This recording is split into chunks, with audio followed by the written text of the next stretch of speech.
If you're looking for a dark horse in the Big 12, look no further than Kansas State. The Wildcats could easily be in store for their best season yet under Chris Kleiman. But can they deliver, and can they eclipse that 8-win mark?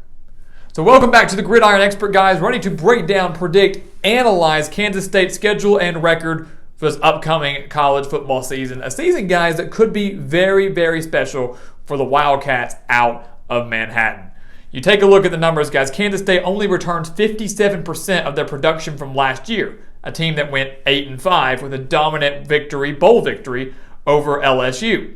But that's 95th in the country, guys. 57% of their production ranks just 95th in the country. You take a look at the offense, they've got to improve on that side of the ball. And Chris Kleiman went out and recognized that by adding Adrian Martinez, the transfer quarterback from Nebraska. Kansas State ranked 95th offensively last year, but Martinez brings in nearly 11,000 yards of offense from his time at Nebraska.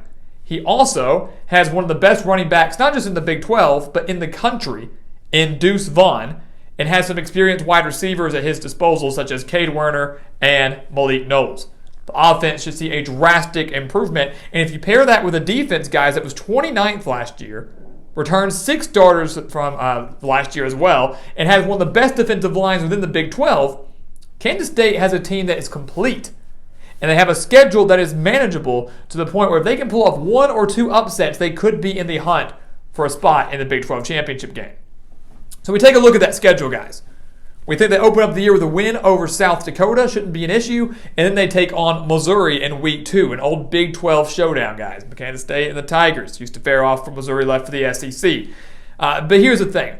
Missouri, I do think, is going to struggle quite a bit in 2022. And the one major stat you need to look at for the Tigers is the fact that they gave up over 225 rushing yards per game last year. Missouri allowed, to be exact, 227.4 rushing yards per game last year. Kansas State wants to run the ball. The RPO is going to be at their disposal now, more so than really it was with Skylar Thompson, who was a great quarterback for the Wildcats. Martinez is more of a dual threat QB than he was. And that's scary to think about. Missouri's not going to know how to stop Martinez and Deuce Vaughn. The game is at home in Manhattan. The quality win over an SEC opponent, and Kansas State's going to get it. 2-0 for the Wildcats, make it 3-0 with a win over Tulane, and then they get into conference play. This is where the season's made, right? This is where they can hit that 8-win mark, consider it a success, or maybe fall just short. I wouldn't say they have under Chris Kleiman, but 2 8-win seasons in the disappointing COVID year, Kansas State obviously is wanting more. They open up conference play, guys, at Oklahoma, and as we know, we have seen some classics between these two teams in recent years, a handful of upsets from Kansas State over Oklahoma. I don't think that's going to happen this year. The game is in Norman. Yes, Kansas State only lost to them by 6 last year, 37-31, but I believe that if there's one weak spot on Kansas State's defense, it's in their secondary, if there's a weak spot. And I believe Dylan Gabriel of Oklahoma is going to be able to air it out very well against this Wildcat secondary. The Oklahoma defense should take major steps forward. Brent Venables will know how to shut down this RPO-style offense, guys, and I don't think Martinez can win the game solely through the air. So Oklahoma does win this game. Kansas State drops to 3-1, but they bounce back with a home victory over Texas Tech. Another kicker here, defense. Kansas State beat Texas Tech 25-24 last year, a 1-point victory in Lubbock. But now they get the game at home, and Texas Tech's defense, guys, ranked 86th in the country last year. That's a defense that I believe this offense of the Wildcats can exploit. I 100% believe that. The Red Raiders were better against the run than the pass, so maybe this is a game where Martinez can air it out more so than he can against some better defenses. But home field advantage will play a major role in this one, guys. I also believe that Chris Kleiman will be able to shut down that high-octane Texas Tech offense, and the Wildcats will get this win at home. They won on the road last year, will win at home now, 4-1, and then they travel to Iowa State. Last year they fell to the Cyclones 33-20. Iowa State has won 3 of the last 4 over the Wildcats, and I believe they'll make it 4 of the last 5 on October 8th. One thing you have to know about Iowa State is, yes, they lose so much from last year, a disappointing team from last year. But the one thing that's going to remain consistent is a pretty strong defense. So similar to what we were talking about with Oklahoma and the ability to shut down the run, I believe Matt Campbell and the Cyclones can do just that. Cyclones also have home field advantage. Ames has become a very difficult place to play, especially for Big 12 opponents. Kansas State will not have enough to go on the road and win this one. So they're 4-2 guys going into their bye week. Still not bad. 2 conference losses, though, might not bode well for them in terms of making that Big 12 championship. But a very special season could still be in the works. For them, that could be crumbling down, though, on October 22nd, where we believe they lose to TCU. We do believe they lose to TCU. Yes, they beat the Horned Frogs 31-12 last year. Yes, their defense was amazing and forcing turnover after turnover after turnover, but I don't think that defense can turn in a similar performance this time around. I believe that Sonny Dykes, the new head coach, is first of all going to crack down on those turnovers. That's unacceptable. But they're going to be airing it out a lot more. Whether it's Chandler Morris or Max Duggan, they're going to air it out, and they're going to be tough to stop. And we talked about Kansas State secondary. Can they stop some elite passing attacks? I don't think they're going to be able to do that in Fort Worth against TCU. So I don't think they forced as many turnovers against the Horned Frogs, a major reason for their victory last year. They dropped to 4-3, but the team they do force a bunch of turnovers off of is Oklahoma State. We believe they beat the Cowboys.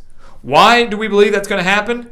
Yes, Kansas State lost 31-20 last year. No big deal. Oklahoma State loses a ton from last year's 12-win team. And Spencer Sanders has committed 40 turnovers in 32 games with the Cowboys. He will force or throw a couple of interceptions or have a couple of forced fumbles from a brilliant Kansas State defensive line. He'll turn the ball over enough here where Kansas State will recover and capitalize off of that with their improved offense. Factor in, this feels like a must-win for Kansas State after a little bit of a slump. They're at home against a ranked Oklahoma State team.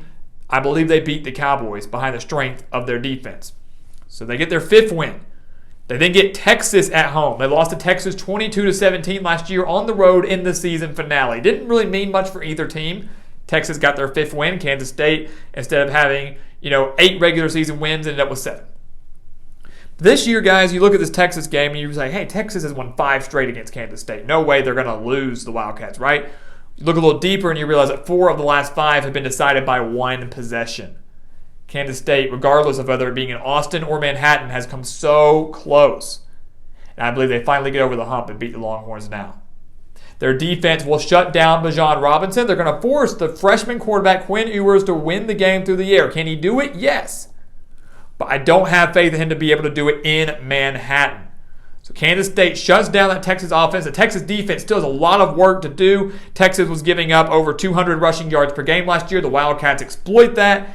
They beat Texas. They beat Oklahoma State. So now, guys, they've got their 6th win heading into the final 3 games of the year. 2 road games, 1 home. We do believe they lose to Baylor. You talk about defense, guys. Yes, Kansas State's offense should take off a lot more than they were last year. Baylor's going to shut it down. The Wildcats at home lost to Baylor 20-10, despite Baylor losing their quarterback Gary Bohannon in that game and Blake Shapen having to take over. Blake Shapen did well in that game, ended up winning the Big 12 championship for Baylor. He's now the starter for the Bears, and Baylor's defense is elite in 2022. I just don't think in Waco Kansas State has enough. So they dropped that game. We do believe they dropped the game to West Virginia. Why? Because they're facing another elite quarterback in JT Daniels.